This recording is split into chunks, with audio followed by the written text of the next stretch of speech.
नमस्कार साथियों, आज हम पढ़ने वाले हैं कार्बधात्विक यौगिक। इंग्लिश में हम बोलते हैं इनको ऑर्गेनोमेटेलिक कंपाउंड। क्या बोलते हैं? Organometallic compound. चलो देखते हैं इनको। तो पहले हम समझते हैं कि भाई ऑर्गेनोमेटेलिक कंपाउंड कार्बधात्विक यौगिक किसे कहते हैं, है ना।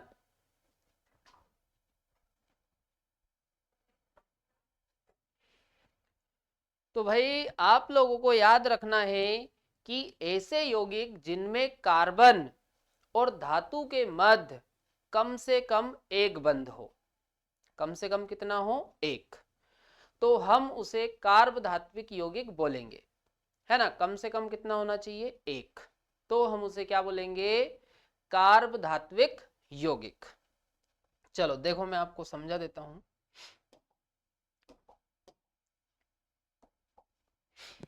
जैसे आप देखो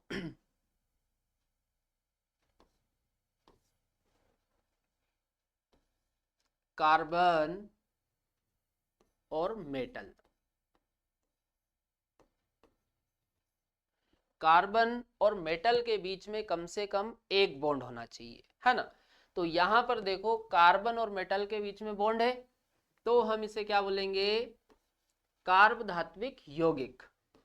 तो हम इसे बोल सकते हैं ऑर्गेनोमेटेलिक कंपाउंड। क्या बोलेंगे? Organometallic compound. अच्छा आप कोई सी भी धातु ले सकते हो, है ना। चलो अगला देखो। अब भाई कार्बन और मेटेलोइड। कार्बन और मेटेलोइड। मेटेलोइड को हिंदी में बोलते हैं उपधातु, है ना। तो भाई कार्बन और मेटेलोइड्स के बीच में भी यदि बॉन्ड है तो हम इन्हें भी ऑर्गेनोमेटेलिक कंपाउंड बोलते हैं, है ना। पर आप लोगों को ध्यान रखना है, यहां पर यदि हम मेटेलोइड्स की बात करें तो भाई यहां पर आप सिलिकॉन ले सकते हो, जर्मेनियम ले सकते हो,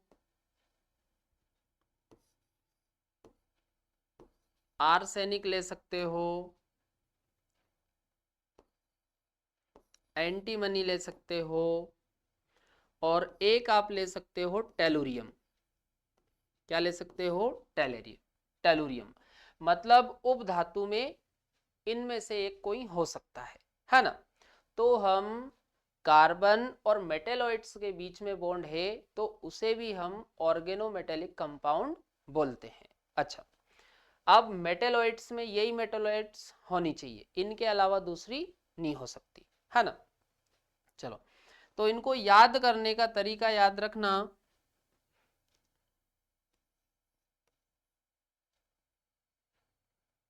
तो सीता जी, सीता जी, आशा, सब तेरे।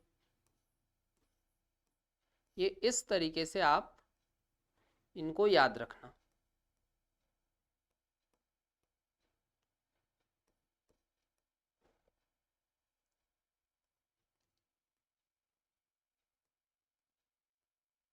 है ना।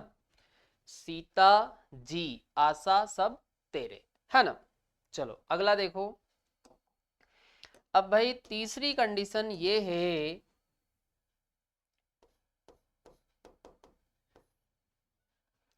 कार्बन और non metal. Non metal, carbon और नॉन मेटल के बीच में बॉन्ड बन रहा है तो इसे भी हम ऑर्गेनोमेटेलिक कंपाउंड कहते हैं। Organometallic compound. पर यहां पर आपको ध्यान रखना है, यहां पर जो नॉन मेटल है, नॉन मेटल में आप या तो फास्फोरस ले सकते हो या आप बोरान ले सकते हो। फास्फोरस या बोरान, ये दोनों नॉन मेटल है ना।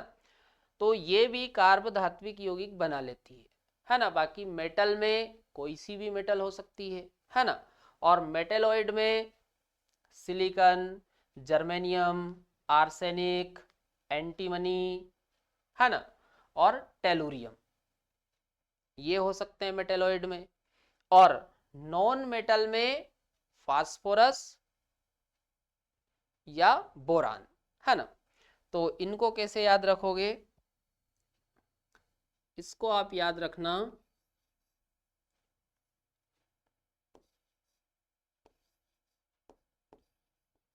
पबजी। कैसे याद रखोगे इसे, पबजी, ये पा और ये बा, ऐसे याद रख लेना। और ये पीछे जो जी लगाया है वो तो सम्मानजनक है ना, पबजी। चलो पढ़ लो एक बार जो लिखा हुआ ऊपर। एक या अधिक धातु कार्बन बंद रखने वाले यौगिक, मतलब ये ऐसे यौगिक होते हैं भाई जिनमें कार्बन और धातु के मध्य एक या एक से बंद उपस्थित हो, सॉरी एक या एक से अधिक बंद उपस्थित हो, है ना। चलो तो ये तीन कंडीशन आपको याद रखनी है ना।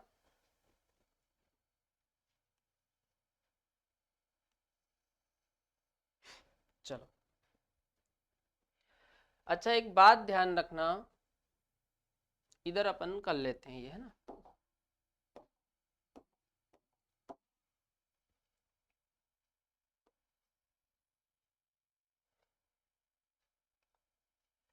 जैसे भाई NaCN, ये क्या है, साइनाइड है ना। चलो दूसरा CaCO3, ये है कार्बोनेट, क्या है ये, कार्बोनेट। और अगला है CaC2, है ना। तो भाई इनको हम कार्ब धात्विक यौगिक नहीं मानते। आप ध्यान रखना, साइनाइड हो, कार्बोनेट हो या कार्बाइड हो, है ना, तो इनको हम कार्ब धात्विक यौगिक नहीं मानते हैं, है ना। नो ऑर्गेनोमेटेलिक कंपाउंड, याद रखना, साइनाइड हो, कार्बोनेट हो, है ना, और कार्बाइड, इनको अपन ऑर्गेनोमेटेलिक कंपाउंड नहीं मानते, है ना। अब कारण यदि अपन देखें कि भाई क्यों नहीं मानते, तो भाई यहां पर मेटल और कार्बन के बीच में जो बॉन्ड होता है वो आयनिक होता है, आयनिक बॉन्ड। जो बॉन्ड है वो कैसा होता है, आयनिक। तो अच्छे से आप लोग ध्यान रखना, साइनाइड हो, कार्बोनेट हो और कार्बाइड, इनको हम ऑर्गेनोमेटेलिक कंपाउंड नहीं मानते। क्यों, क्योंकि इनमें कार्बन और मेटल के बीच में आयनिक बंध होता है, या फिर आप यूं बोल दो कि भाई इनकी आयनिक प्रकृति होती है ना। क्योंकि ये जो बॉन्ड है, ये बॉन्ड कैसा होना चाहिए, कोवलेंट। कौन सा बॉन्ड होना चाहिए, कोवलेंट। याद रहेगा इतना, नोट करो पहले।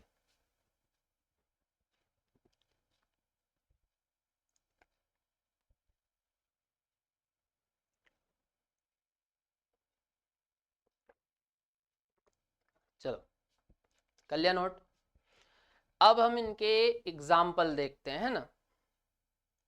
चलो अब ये इधर हमने कंपाउंड लिख रखा है ना। यहाँ पर हम उसकी संरचना बनाएंगे और इधर वो ऑर्गेनोमेटेलिक कंपाउंड है या नहीं है वो लिखते जाएंगे, है ना। चलो एक एक करके देखते जाओ। तो भाई आपको क्या करना, जो भी कंपाउंड दिया जाए आप उसकी संरचना बना के देख लो। भाई यदि कार्बन और मेटल के बीच में बॉन्ड आ रहा है मतलब वो ऑर्गेनोमेटेलिक कंपाउंड है। चलो पहला देखो पहला है CH3Li। तो CH3Li, तो यहां पर आप देखो कार्बन और मेटल, लिथियम क्या होता है मेटल, तो आप देखो कार्बन और लिथियम के बीच में बॉन्ड आ रहा मतलब ये ऑर्गेनोमेटेलिक कंपाउंड है। तो हम यहां पर लिख लेते हैं हाँ ये ऑर्गेनोमेटेलिक कंपाउंड है। चलो अगला देखो, अगला दे रखा टेट्रा एथिल लेड। क्या दे रखा, टेट्रा एथिल लेड। चलो बनाओ इसकी संरचना। तो C2H5 Pb C2H5 C2H5 C2H5। तो यहां भी आप देखो कार्बन और मेटल के बीच में बॉन्ड है तो ये भी ऑर्गेनोमेटेलिक कंपाउंड है। तो यहां भी हम लिख लेते हैं हाँ ऑर्गेनोमेटेलिक कंपाउंड है। चलो हाँ मतलब ये ऑर्गेनोमेटेलिक कंपाउंड है। यहां पर देखो तो CH3 Al CH3 और CH3। तो यहां भी देखो कार्बन और मेटल के बीच में बॉन्ड आ रहे हैं भाई, ये 3 बॉन्ड आ रहे हैं कार्बन और मेटल के बीच में, तो ये भी ऑर्गेनोमेटेलिक कंपाउंड है। तो यहां भी हम लिख लेते हैं हाँ। चलो अगला देखो, यहां पर देखो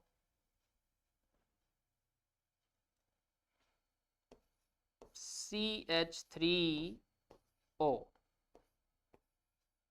ये एल्यूमिनियम,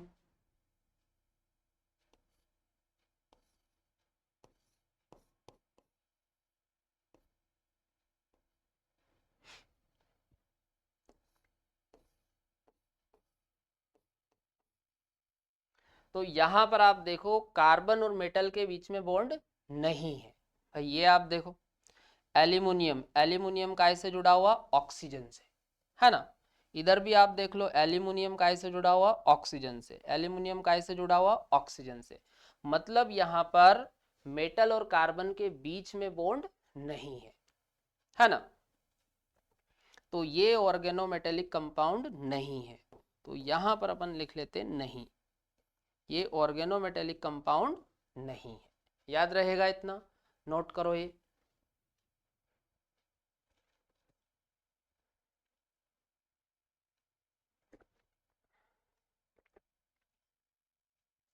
चलो आगे देखो,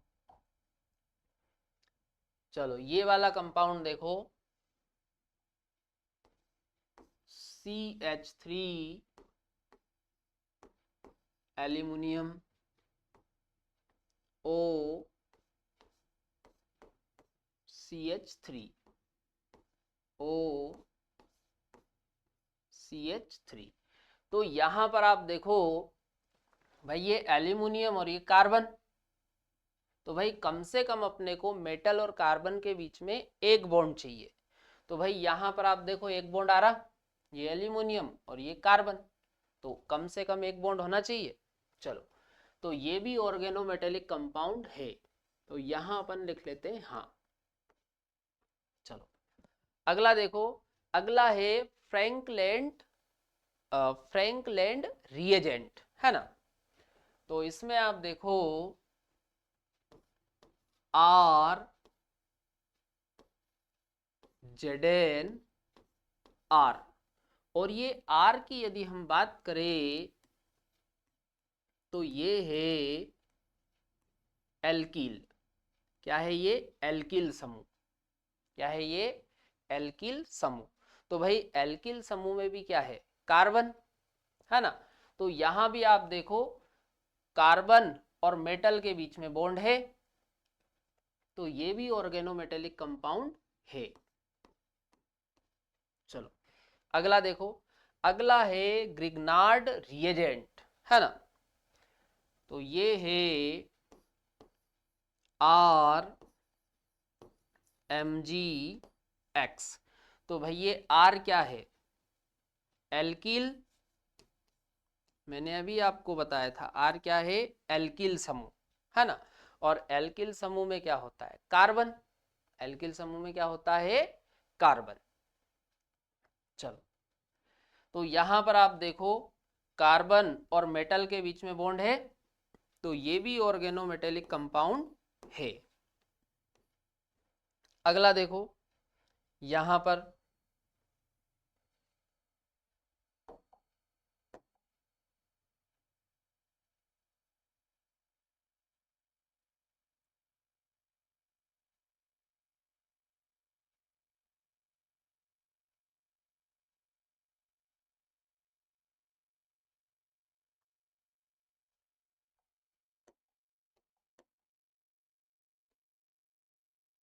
चलो ये सही कर दिया अपन ने।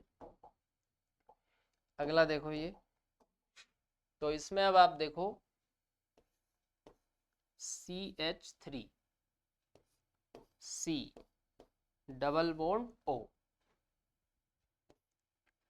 O Na।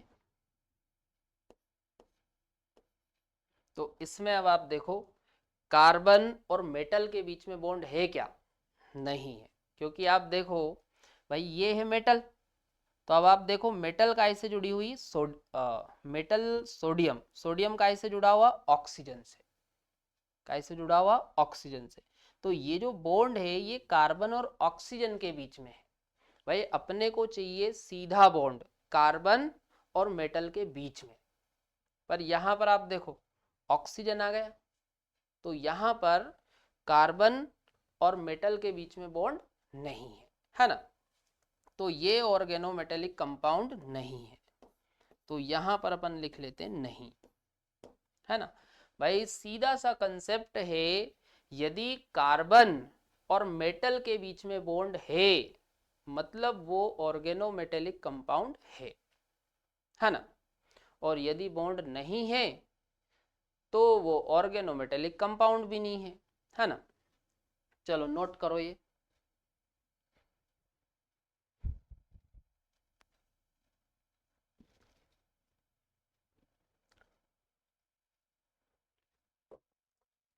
चलो कर लिया नोट, आगे देखो। चलो इसमें देखो, तो ये है CH3 CH2 O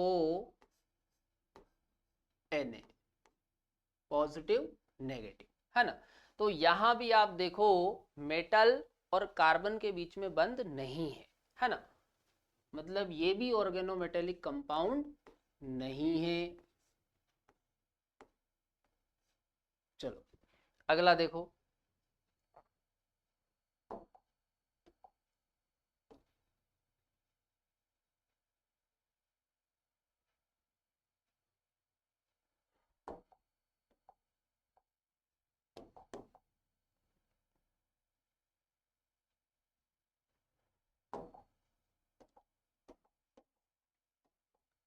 चलो यहां पर देखो CH3 S और Na।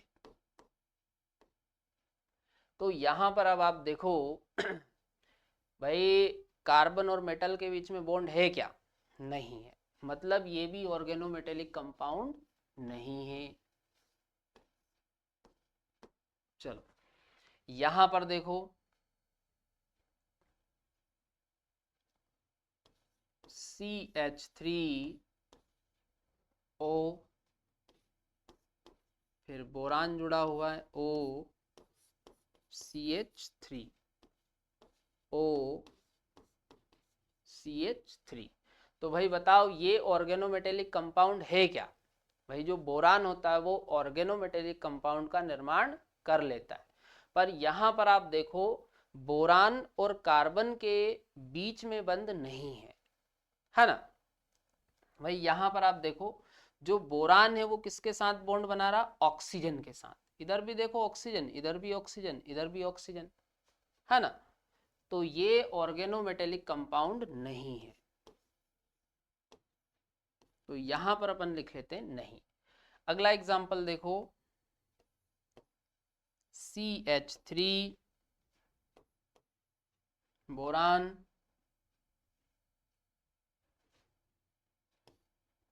और CH3 CH3। तो यहां पर आप देखो कार्बन और बोरान के मध्य में बॉन्ड आ रहा, ये बॉन्ड देखो, ये कार्बन ये बोरान, इधर भी आप देखो, तो कार्बन और बोरान के मध्य में बंध है, मतलब ये ऑर्गेनोमेटेलिक कंपाउंड है। तो यहां पर अपन लिख लेते हैं हाँ, ऑर्गेनोमेटेलिक कंपाउंड ये है ना। चलो नोट करो ये।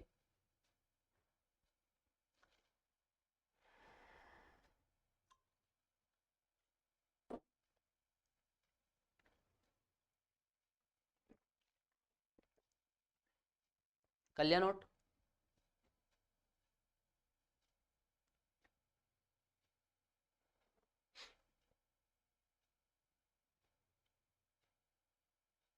चलो आगे देखो, तो यहां पर अपने ये एग्जाम्पल कंप्लीट हुए। अब अपन देखते हैं कार्ब धात्विक यौगिकों का वर्गीकरण, है ना। तो जो कार्ब धात्विक यौगिक है इनको अपन 3 श्रेणियों में बांट देते हैं। कितनी श्रेणियों में बांट देते हैं, 3। चलो देखो,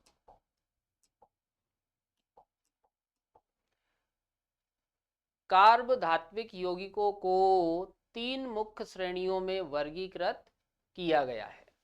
ठीक है, कितनी श्रेणियों में बांट देते हैं, 3, है ना। तो पहली श्रेणी है सिग्मा बंधित कार्ब धात्विक यौगिक, है ना। अब देखो ये जो वर्गीकरण है ये बंध के आधार पर है। काय के आधार पर है, बंध के आधार पर, है ना। तो पहला प्रकार क्या है, सिग्मा बंधित कार्ब धात्विक यौगिक, है ना। तो सिग्मा बंधित कार्ब धात्विक यौगिक मुख्यतः असंक्रमण और उपधातु तत्व बनाते हैं। असंक्रमण और उपधातु तत्व बनाते हैं, ये अच्छे से ध्यान रखना, है ना। पढ़ो, यह यौगिक मुख्यतः असंक्रमण और उपधातु तत्वों से बनते हैं, है ना। ये पॉइंट ध्यान रखना। चलो अब आप देखो, ये नीचे हमने एग्जाम्पल लिख रखे हैं। ये RMgX, RMg है ये, है ना,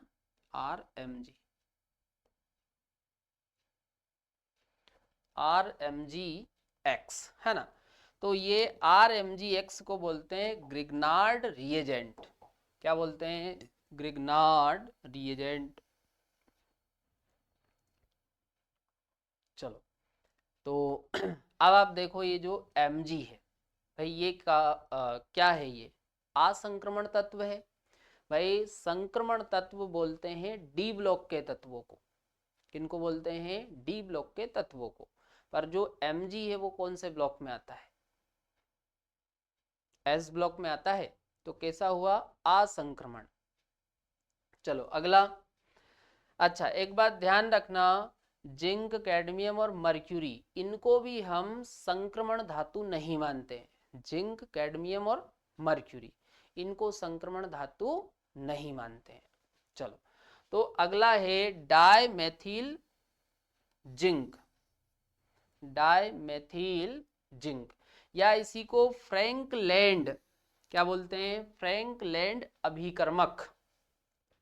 सूत्र क्या होता है, CH3 का होल्ट वाइज Zn।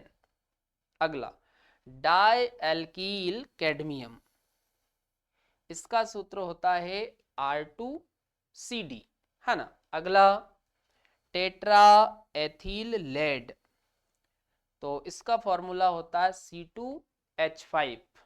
क्या फॉर्मूला होता है, C2H5। H5 का होल 4 होता है ये, है ना, होल 4 Pb। अगला जिगलर नाटा उत्प्रेरक, अगला है जिगलर नाटा उत्प्रेरक। इसका फॉर्मूला होता है CH3 का whole thrice Al dot TiCl4, है ना। तो ये सिग्मा बंधित कार्ब धात्विक यौगिक है। किस प्रकार के हैं ये? सिग्मा बंधित। चलो नोट करो ये पहले।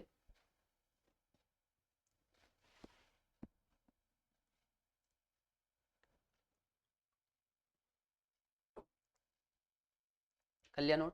चलो आगे देखो। अगला है पाई बंधित कार्ब धात्विक यौगिक।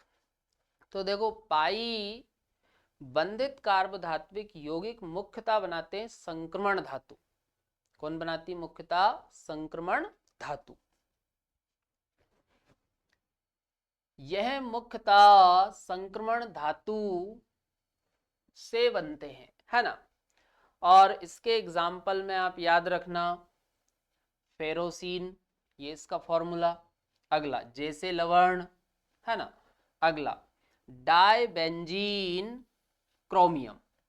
अच्छा इनमें आप देखो, इनमें आपको N की पावर दिख रही, ये इनकी पहचान, इस प्रकार से आप पहचान लेना इनको। N आप देखो N बना हुआ है और N पे क्या लगी हुई है? पावर। और N क्या होता है? कार्बन परमाणु की संख्या है। N क्या है? कार्बन परमाणु की संख्या। चलो नोट करो ये।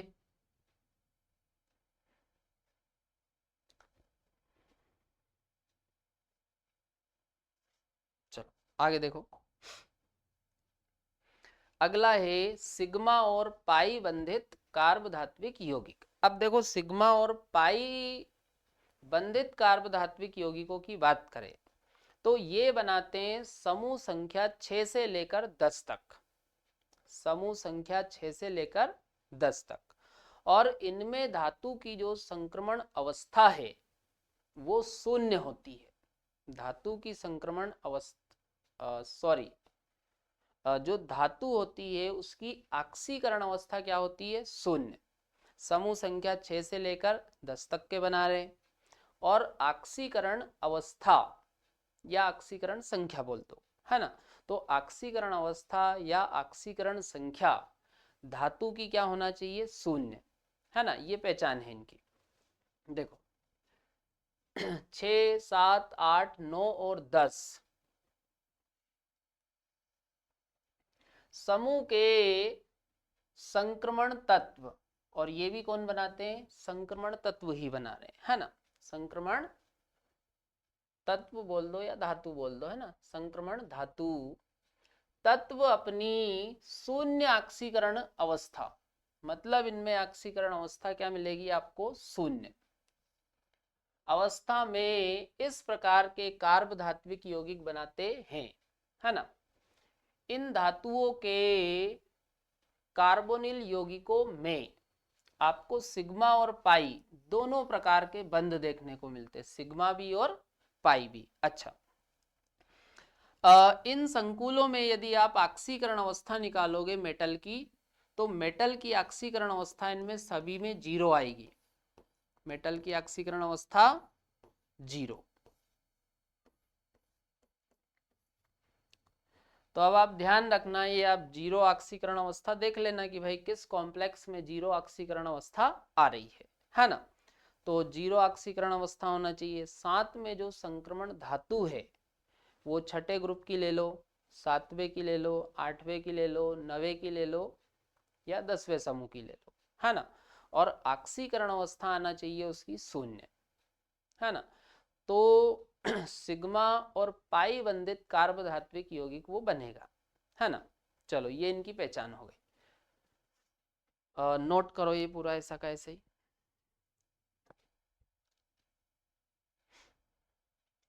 कर लिया नोट? तो यहां पर अपना कार्ब धात्विक यौगिकों वाला जो टॉपिक है ये कंप्लीट हो जाता है ना। इसके आगे अपन कंटिन्यू करते हैं कल।